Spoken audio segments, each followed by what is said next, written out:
یہ ایسے سمجھے کہ ایک انسان کے دو بازو ہوتے ہیں، اگر ایک بازو فالج زدہ ہو اور دوسرا صحیح ہو تو وہ انسان کام کا نہیں ہے. دایاں اس کا جو ہے بازو فالج والا ہے، بایاں صحیح ہے،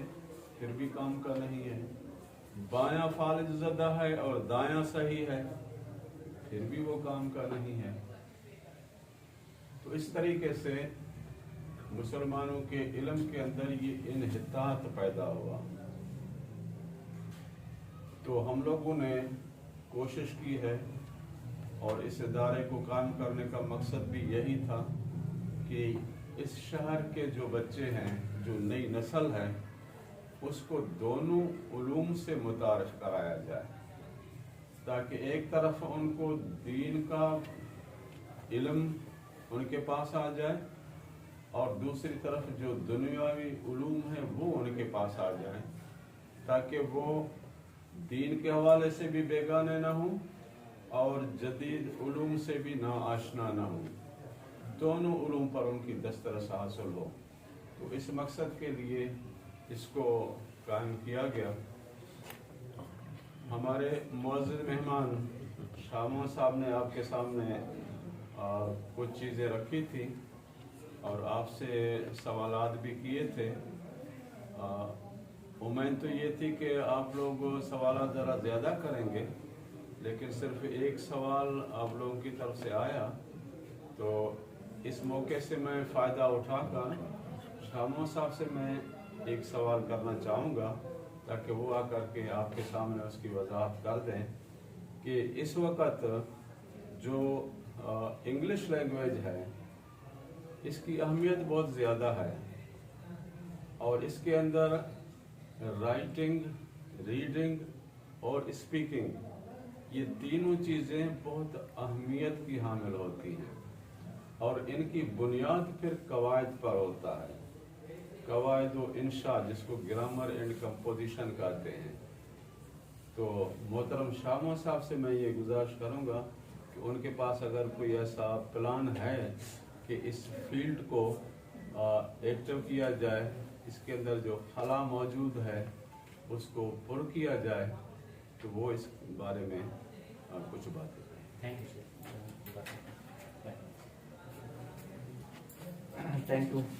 قاضی محمد صاحب. سر نے بہت اہم سوال چھیڑا ہے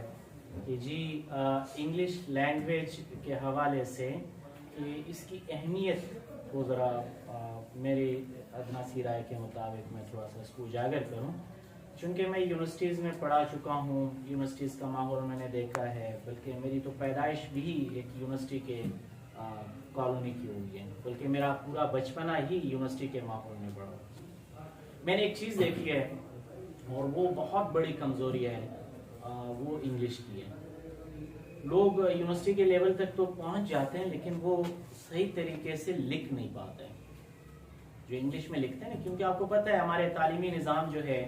اردو بالکل ضروری ہے. اردو کے بغیر دیکھیں میں بول چال کروں گا تو اردو میں کروں گا، عام لوگوں سے جب میں مخاطب ہوں گا میں اردو میں مخاطب ہوں گا، لیکن کچھ ایسی جگہ ہوتی ہیں جہاں میں شاید اردو استعمال نہ کروں، وہاں مجھے انگلش میں. مثال آپ میڈیکل پڑھیں گے تو آپ کو انگلش میں پڑھنا ہوگا، آپ انجینئرنگ پڑھیں گے آپ کو انگلش میں پڑھنا ہوگا، آپ ایک اچھے لائر بنیں گے آپ کو انگلش میں پڑھنا ہوگا، اور آپ کو لغات پہ کمانڈ ہوگا، آپ کو قواعد پہ جو لینگویج کے قواعد ہیں جسے گرامر اینڈ کمپوزیشن جیسے قاضی صاحب نے کہا، اس پہ اسٹرکچرز پہ کمانڈ ہوگا، کلازز پہ کمانڈ ہوگا، کس لفظ کو کہاں استعمال کروں، کس لفظ کو کہاں استعمال نہ کروں،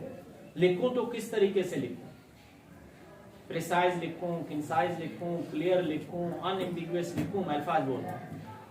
وہ بچوں کے اندر یہ کمزوریاں میں نے دیکھی. وہ چیز کو سمجھ تو جاتے ہیں لیکن اس کا اظہار کس طرح سے ہوگی، یا تو بول کے ہوگا یا لکھنے سے ہوگا. انفارچونیٹلی ان کی اسپیکنگ بھی کمزور ہوتی ہے اکثریت کی، اور لکھنا بھی کمزور ہوتا ہے، اور یہ ایک بہت بڑی کمزوری ہے ہمارے طلباء میں جو ہم نے دیکھا. اور ساتھ میں کہ یار اس کو امپروو کیسے کیا جائے، کون سا ایسا طریقہ ہے جس کے ذریعے ہم ان طالب علم میں آج سے ہی وہ سکلز بلڈ کریں، آج سے ہی ہم ان کے اندر وہ ہنر جو ہے انہیں ہینڈ اوور کر دیں، اور آج سے کوئی 3 یا 4 سال بعد جب آپ یونیورسٹی میں جا کے داخلہ لیں گے تو آپ فخریہ کہہ سکیں گے کہ ہم نے انگلش سیکھی اور ہمیں بہت بہترین انداز سے سکھایا گیا. تو قاضی صاحب سے التماس بھی ہے، ان سے درخواست بھی، ان سے پہلے بھی میں نے عرض کیا تھا کہ میں چاہتا ہوں کہ میں انگلش لینگویج کے کلاسز سٹارٹ کروں، اور شاید قاضی صاحب نے مجھے اپریشیٹ بھی کیا، بہت مجھے انکریج کیا، اللہ ان کو لمبی عمر دے، صحت دے، کہ اس کا آغاز ہم یہاں اسکول سے کریں گے. اور یہاں پر ہم کوشش کریں گے کہ شام کو ہم انگلش کی کلاسز جو ہیں وہ لیں، اور انگلش کلاسز لینے سے آپ کی انگلش بھی امپروو ہو، وربل کمیونیکیشن اور آپ کی ریٹن جو انگلش ہوتی ہے جسے ہم English composition, grammar and composition کہتے ہیں، وہ امپروو ہو، تاکہ آپ جب کسی بڑے شہر کی طرف جائیں، کراچی، لاہور، اسلام آباد، ایون اللہ سے دعا ہے دنیا بہت بڑی ہے،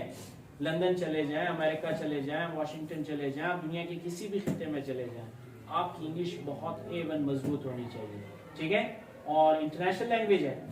اور اس طرح سے صرف انگلش نہیں، جب آپ کو تھوڑا بہت کمانڈ آ جائے پھر آپ چائنیز بھی سیکھیں، آپ جرمن بھی سیکھیں، آپ فرینچ بھی سیکھیں، انٹرنیشنل لینگویجز ہیں، آپ عربک بھی سیکھیں. عربک تو آلریڈی آپ سیکھ رہے ہیں اپنے اکیڈمکس میں، اور ساتھ ساتھ میں جو مختلف لینگویجز ہیں اللہ رب العزت کی جو زبانیں اللہ نے پیدا کی ہیں وہ آپ سیکھیں. اور زبانوں کا سب سے بڑا فائدہ یہ ہوتا ہے کہ وہ کام جو بڑے بڑے تگودوں سے بھی حل نہیں ہوتی، وہ اچھے زبان اور سہل جو آپ کا گرامر ہوتا ہے اس کے استعمال کر کے آپ بہت بڑے سے بڑے مسئلے کا بھی حل نکال لیتے ہیں، ٹھیک ہے. تو لینگویج جو ہے اس کے لیے انشاءاللہ اللہ نے چاہا ہم ایک چھوٹی سی کاوش کریں گے، اور امید یہ ہے